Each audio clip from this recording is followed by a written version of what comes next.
Good evening all of you.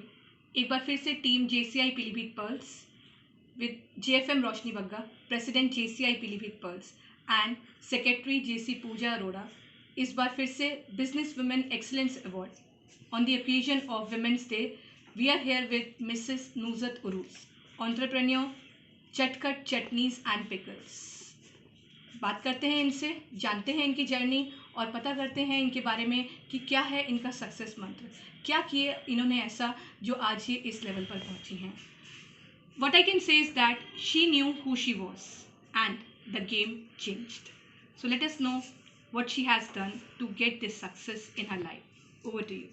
Hello everyone, I am Nuzhatul Shamsi from Pilibhit. I was born on 26 December 1985 and my parents are also from Pilibhit.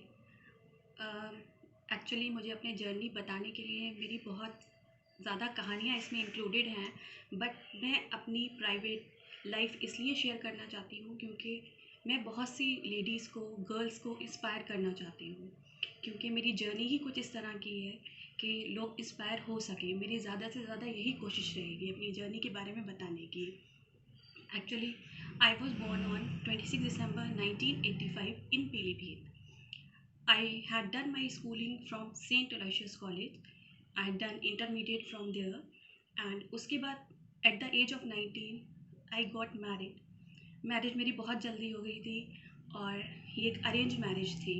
Family का decision था तो मुझे marriage करना पड़ी, लेकिन उसके बाद कुछ ऐसे मेरी लाइफ में टर्न आए कि मेरी अपने हस्बैंड के साथ नहीं बन पाई, कि जो भी सारी चीज़ें हुई तो मैंने एट द एज ऑफ 24 मैंने सेपरेशन का फ़ैसला ले लिया कि हम दोनों ने आपस में सेपरेट होना है। उसके बाद मेरा सेपरेशन हुआ and I am having a son also. Now he is in 10th standard. His name is Khatib Shamsi and he is also studying in banner public school as I am teaching in banner public school. तो मेरी जितनी भी journey, जो मैं अपने आप को बहुत ज़्यादा कॉन्फिडेंट फील करती हूँ आज, तो वो बैनर की वजह से फील करती हूँ। जब मैंने वहाँ ज्वाइन किया था तो मैं उस टाइम बीकॉम कर रही थी, ग्रेजुएशन कर रही थी। उसके बाद मेरे को मैम ने अपॉर्चुनिटी दी वहाँ वर्क करने के लिए, एंड सेम टाइम मैंने वहाँ पर वर्किंग करते टाइम ही अपना पीजी कंप्लीट किया। मेरी 12th के बाद जब मैरिज हुई थी तो मेरा 5-6 ईयर्स का गैप हो गया था। उसके बाद कुछ ऐसे सर्कमस्टांसेस आए कि मैं डिप्रेशन में चली गई थी। बहुत सीवियर डिप्रेशन हो गया था मेरे को, जिसमें से ओवरकम होना बहुत मुश्किल था। मेरे डॉक्टर्स ने भी यही कहा था कि बेटा you have to start all over again. तो मैंने अपनी विल पावर से 1.5 ईयर मेरा ट्रीटमेंट चला, साइक्रेटिस्ट ट्रीटमेंट चला, because I was on sleeping pills at that time. लेकिन मैंने अपनी हिम्मत नहीं हारी। जब मैं पहली बार बीकॉम के एग्ज़ाम देने गई थी तो मेरी पूरी बॉडी में शिवरिंग होती थी उस टाइम पर। मेरे पास जो मेरे क्लासमेट्स बैठे होते थे तो वो भी मेरे से मतलब थोड़ा डरते थे कि तुम कैसे लिखोगी ये पेपर, कैसे अटेम्प्ट करोगी। लेकिन मैंने हिम्मत नहीं हारी। सबसे बड़ी बात, मेरे माँ बाप की दुआएं मेरे साथ थी, जिनकी दुआओं ने मुझे इतना आगे बढ़ने पर प्रेरित किया। उसके बाद मैंने बीकॉम कंप्लीट किया। बीकॉम कंप्लीट करने के बाद मैंने पीजी कंप्लीट किया अपना बरेली कॉलेज से। और मुझे उर्दू में बहुत इंटरेस्ट रहा है स्टार्टिंग से। एक्चुअली मेरे दादा शायर रह चुके हैं तो थोड़ा सा ब्लड में मेरे वही आ गया है। तो मैंने जैसे कि स्कूलिंग आपको बताया अलोयसियस से की थी, तो 8th स्टैंडर्ड तक वहाँ उर्दू थी। फिर उसके बाद मैंने सिंगल सब्जेक्ट से यूपी बोर्ड से 10th किया उर्दू से। फिर उसके बाद मैंने 12th किया सिंगल सब्जेक्ट से उर्दू से। उसके बाद मौल्लिम किया उर्दू में मैंने, कामिल फाजिल के कोर्सेज़ किए मैंने, और उसी के साथ साथ मैंने बीएड कंप्लीट किया अपना 2019 में। तो मेरी जर्नी में as being a single mother बहुत सारे ऑब्स्टिकल्स आए, लेकिन मैंने हिम्मत कभी भी नहीं हारी। तो मेरा कहना यही है सबसे, आजकल एक्चुअली बहुत सारा डिवोर्सेस केसेस बहुत बढ़ गए हैं, बहुत रेट बढ़ रही है। तो मैं ये कहना चाहती हूँ अपनी यंग जनरेशन जितनी भी है कि अगर आपके सामने कभी भी ऐसे हालात आए तो कभी भी आपको हार नहीं माननी है उससे। लोगों का काम है बातें बनाना, आप पर उंगलियां उठाना। बहुत सारे लोग आपकी लाइफ में आएंगे जो आपको मोटिवेट भी करेंगे और डीमोटिवेट भी करेंगे, लेकिन आपको मोटिवेशन की तरफ बढ़ना है, आपको पॉजिटिव की तरफ जाना है, ना कि नेगेटिव की तरफ। अगर आप जाएंगे तो कभी भी आप आगे नहीं बढ़ेंगे। अब बात आती है चटखट पिकल्स, ये मैंने कैसे स्टार्ट किया।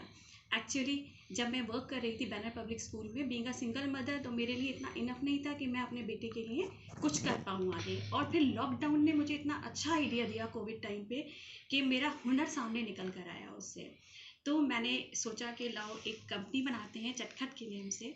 और मेरा मोटो ये था कि मेरे को एक हेल्थ फ्रेंडली प्रोडक्ट बनाना है। जैसे कि आपने मार्केट्स में देखा होगा, जितने भी पिकल्स वगैरह होते हैं विद एसिड, कलर्स और बहुत सारा उसमें सॉल्ट यूज़ होता है। तो मेरा एक माइंड था कि मैं जो भी प्रोडक्ट निकालूं वो बहुत हेल्थ फ्रेंडली हो। तो मेरे जो भी पिकल्स हैं सारे विदाउट एसिड, विदाउट कलर और लेस अमाउंट ऑफ सॉल्ट वहाँ पर यूज़ किया हुआ है। अभी फ़िलहाल हमारे पास 20 वैरायटीज़ ऑफ पिकल्स हैं। हमने जब स्टार्टअप किया था, तो मैंने 10,000 से स्टार्टअप किया था और उस टाइम मेरे पास 4 या 5 वैरायटीज़ थी। और लॉकडाउन में हमें कोई भी चीज़ अवेलेबल नहीं हो रही थी, यहाँ तक कि जार्स भी अवेलेबल नहीं हो रहे थे। बहुत मशक्क़तों के बाद मैंने जार्स अवेलेबल बरेली से करवाए। और उस टाइम प्रिंटिंग मशीन सारी क्लोज थी, सब बंद था। तो मैंने हैंडमेड लेबल्स लगाकर स्टार्टअप किया अपना। और मुझे अपने स्कूल से, अपने कलीग से बहुत हेल्प मिली। फिर मैंने सोशल मीडिया पर बहुत ज़्यादा एडवर्टीजमेंट करना स्टार्ट कर दिया। स्टार्टिंग में एक्चुअली मैंने फूड लाइसेंस नहीं लिया था क्योंकि मुझे नहीं पता था कि मेरा प्रोडक्ट लाइक किया जाएगा या नहीं। लेकिन मुझे रिज़ल्ट इतना अच्छा मिला कि मुझे फिर 1 साल बाद अपना फूड लाइसेंस लेना पड़ा। अभी रिसेंटली मैंने फूड लाइसेंस भी अपना लिया है और अब हमारी डिलीवरी ऑल इंडिया है।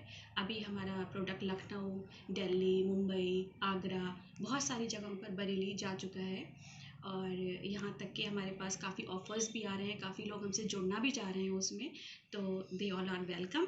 और अभी मेरा मोटो ये है कि मैं अपनी प्रोडक्ट को और ऊपर हाई लेवल पर लेकर जाऊँ। मैं जानना चाहूँगी कि जर्नी, बहुत मुझे पता है कि बहुत डिफ़िकल्टीज़ आई होंगी, बहुत सारी परेशानियाँ फ़ेस की जैसा आपने बताया। हम बात करते हैं चटखट की सक्सेस जर्नी से लेकर उससे पहले की जर्नी की, कि आपको बहुत सारे लोगों ने बहुत सारे कमेंट्स किए होंगे। एक बिज़नेस स्टार्ट करना, उसका सेटअप करना और सेटअप करने के बाद उसको सक्सेस तक ले जाने में एक बहुत सारे बीच में ऑब्स्टेकल्स आए होंगे। कैसे आपने उनका सामना किया? बहुत सारे ऑब्स्टिकल्स आए, काफ़ी लोगों ने बातें बनाई, अरे ये तो अचार का काम शुरू कर दिया, इन्हें क्या ज़रूरत थी ये करने की, इनका फैमिली बैकग्राउंड तो इतना अच्छा है, सारी चीज़ें हैं, सब कुछ है, फादर मदर सपोर्ट करते हैं। लेकिन मेरा एम था कि मेरे को खुद कुछ करना है, कुछ करके दिखाना है, मीन्स बन के दिखाना है। क्योंकि जिन लोगों ने मेरे साथ जो सब कुछ किया, तो उनको मुझे सामने लाकर दिखाना है कि नहीं, मेरे अंदर स्ट्रेंथ है, मैं सब कुछ कर सकती हूँ, अपने बेटे के लिए सारी चीज़ें कर सकती हूँ। तो बस यही मेरी जर्नी रही थी इसमें। एक मैसेज जो आप यूथ को विमेंस डे पे देना चाहेंगे? देखिए, विमेंस डे पर मैं अपने यूथ को यही मैसेज देना चाहूँगी कि सब फर्स्ट ऑफ ऑल आप हमेशा पॉजिटिव रहें। पॉजिटिव रहने से आपकी लाइफ की जितनी भी डिफ़िकल्टीज़ हैं वो आपकी कम होती चली जाती हैं। और जैसे कि मैंने आपको बताया कि लोग कहते हैं कि एक अकेली औरत कुछ भी नहीं कर सकती, लेकिन मैं उसके लिए मिसाल बनना चाहती हूँ कि अकेली औरत सब कुछ कर सकती है। और दूसरी बात ये है कि एक जैसे कि मेरा फेस मैंने आपको बताया डिप्रेशन वाला था, तो मैंने कैसे करके उसको ओवरकम करके मैं बाहर निकल कर आई। बहुत मुश्किल होता है, मेरे डॉक्टर्स तक हैरत करते थे कि नुज़रत तुमने बहुत जल्दी कोप अप कर लिया। तो बस मैं यही कहूँगी कि कभी भी डिफ़िकल्टी से घबराएं ना। अगर आपके सामने कभी भी ऐसा कोई फेस आए लाइफ का, तो आप आगे बढ़ने की सोचें, ना कि दुनिया है कहेगी आपको, लेकिन आप आगे बढ़ें, उसमें आगे बढ़ते जाएं। तो अल्लाह ताला जो है वो आपके लिए कोई ना कोई मकाम तय करके रखा हुआ है, आप उस पर चल जाएंगे। और एट द लास्ट मैं एक चीज़ कहना चाहती हूँ, मैं शायरी का मुझे भी शौक़ है। तो मेरा नाम नुज़हत उरूज है। तो नुज़हत का मीनिंग होता है खुशी एंड उरूज का मीनिंग होता है बुलंदी, ऊंचाई। तो एक शेर मैंने बनाया था विमेंस डे के लिए ही कि उरूज गर अता हो मदीने से, उजाड़ देंगे ये भूल थी उनकी, उजाड़ देंगे ये भूल थी उनकी, उरूज गर अता हो मदीने से, नुज़हत उजड़ा नहीं करते, नुज़हत बिखरा नहीं करते। That's all, thank you. तो देखा आपने किस तरीके से अपनी छोटी सी जर्नी को स्टार्ट करने के लिए इन्हें एक छोटा सा कहीं से एक स्टार्टअप के लिए एक जज्बा मिला, एक विल पावर मिली। मैं यही कहूँगी, जब नारी में है शक्ति सारी, जब नारी में है शक्ति सारी, तो क्यों कहें हम नारी को बेचारी। इसी के साथ मैं एक बार फिर से इनको थैंक यू बोलना चाहूँगी कि हम सब के साथ इन्होंने अपनी जर्नी शेयर की, हम सबको कहीं ना कहीं मोटिवेट किया कि कहीं से भी कहीं तक लाइफ का एंड नहीं होता। अगर हमारी लाइफ में कुछ पार्ट चेंज होता है, करना क्या है, खुद के जज्बे को पहचानना है, विल पावर लानी है और एक मोटिवेशन के साथ हार्ड वर्क करना है। इसी जज्बे को सलाम करते हुए हम एक इनको छोटा सा token as an women excellence award के तौर पे देना चाहेंगे।